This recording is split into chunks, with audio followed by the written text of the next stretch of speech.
Here in the rolling hills of southern Pennsylvania, just over an hour away from DC, are the ruins of Pine Grove Furnace POW Interrogation Camp. A compound built to interrogate German and Japanese prisoners of war during World War II.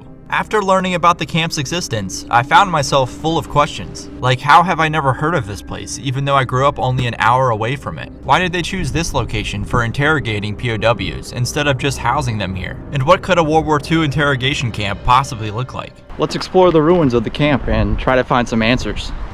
Operating from early 1943 to late 1945, the Pine Grove Furnace POW camp was a top secret facility. Everything about it was a secret, from its location to its operations. It was one of 3 top secret intelligence gathering POW camps in the US during World War II, the others being Camp Tracy in Byron Hot Springs, California, the main West Coast facility, specializing in interrogating Japanese prisoners of war, and the primary East Coast site in Fort Hunt, Virginia, known as P.O. Box 1142. The Pine Grove Furnace POW camp, where I'm exploring today, also known as Camp Michaud, served as an intelligence gathering sorting facility to Fort Hunt. In total, roughly 7,500 German prisoners and 161 Japanese prisoners were interrogated here at Pine Grove Furnace to determine if they were to be sent to Fort Hunt for further interrogation, or if they were to be sent to any of the other hundreds of POW camps across America to work and live for the remainder of the war. After the war, the camp was transitioned to state land and eventually turned into a church youth camp known as Camp Michaud until 1972, even though the camp was no longer top secret and closed down shortly after Japan surrendered in 1945. The secrecy of its existence seemed to loom for decades. Even today, I feel like not many people know that hundreds of thousands of POWs were held in camps across America during World War II.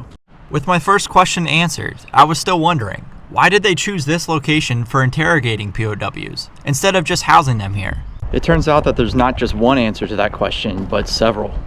For starters, as you can see, this place is incredibly remote. Located in the rolling, heavily forested hills of southern Pennsylvania, it's a remote area today, and I can only imagine that it must have been much more remote in the 1940s. This remoteness served many purposes, such as making escape more difficult and helping to keep the facility a secret. Another reason that Pine Grove was chosen as a POW interrogation site is that it already had established infrastructure.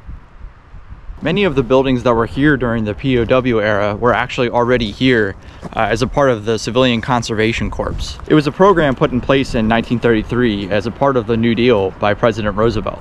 To help pull the country out of the Great Depression, FDR had many of these CCC camps built across the country, with the purpose of housing and training young men ages 18 to 25 for employment. With Fort Hunt overwhelmed with too many prisoners to interrogate, an intelligence gathering sorting facility was needed, and needed fast. Pine Grove Furnace was in relatively close proximity to Fort Hunt and already had much of the infrastructure needed for a POW camp. So it was the perfect location. With 2 of my 3 questions answered, it was time to have fun and explore the remainder of the camp to try to answer my final question of what could a World War II interrogation camp possibly look like. As I expected, being over 90 years old, much of the camp is gone. But thanks to the preservation and educational work done by the local historical society, you can truly get a feel for the layout of the camp. Right now I'm standing in the middle of the remains of a building that housed German POWs.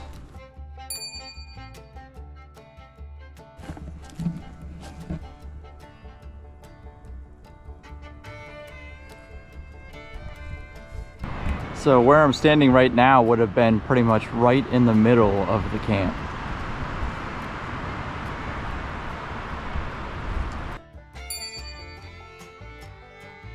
It would have been a pretty high traffic area. As you can see, there's a lot of lanes of what used to be roads and paths.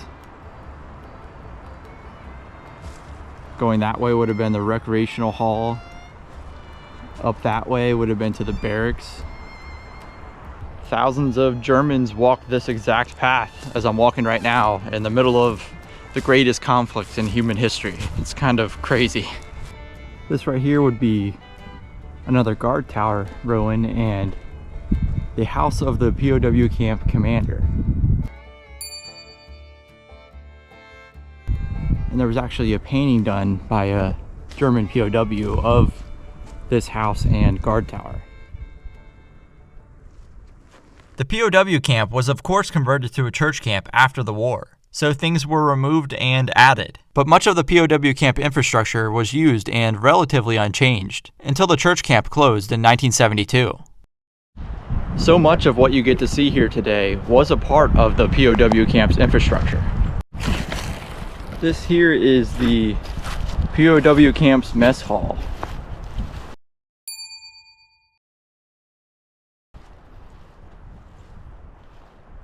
Lots of schnitzel and sauerkraut eaten here, I'm sure. Or maybe not. Here's the remains of the latrine and the bathhouse.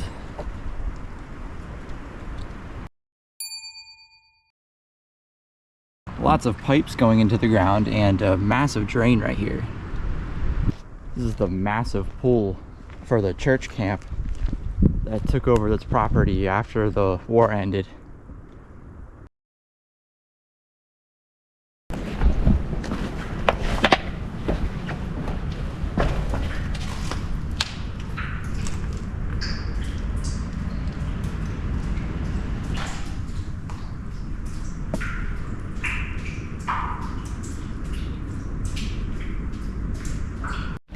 Even where there's no historic markers, you just stumble across ruins everywhere here.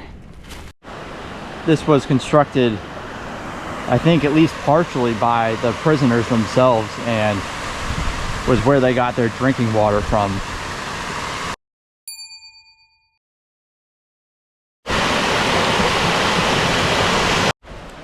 This inscription here was done by the German prisoners themselves. It means prisoners of war, and it was completed on May 22nd, 1945.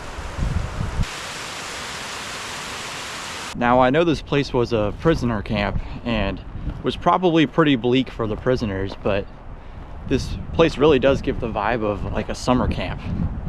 While prisoners got plenty of downtime to do things like paint, read, and learn, it was not all fun and games. The camp is described as an intellectual and psychological environment focused on gathering intelligence, with this building being at the center of the intelligence gathering operation.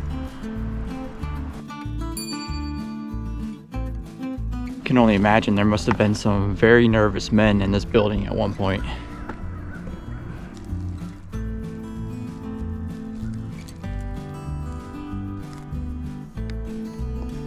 While America was trying to gather intelligence, such as weapon technology and tactical and strategic Axis war efforts, many Axis soldiers, loyal to their homeland, were trying to safeguard their country's information.